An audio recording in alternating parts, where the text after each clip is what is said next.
Proseguiamo con le premiazioni. Per i 200 rana ragazzi femmine premierà l'assessore allo sport del comune di Treviso, Ofelio Michialan.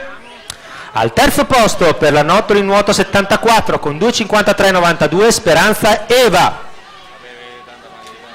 Al secondo posto in 2,48,84 per la vittoria alata nuoto Piraino Marta. E al primo posto con il tempo di 2,44,36 sempre per la nottolo in nuoto 74 De Luca Alessia. Prima non veniva mai comunque.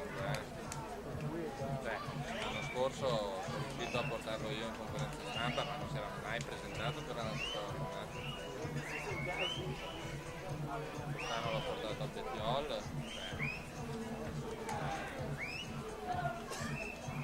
Adesso probabilmente si è rotto i coglioni. Non era in un momento buono della... Vabbè dai, ma Sì. Tanto guarda, i politici noi andiamo avanti.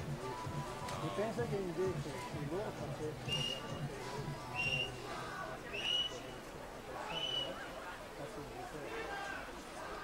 non hai dei guadagni perché riesci a tirarti di sponsor, fanno vedere sì, ma guarda, questi Dado 10.000 euro. Che cazzo trovi un comune che ti dà 10.000 euro? No, ma...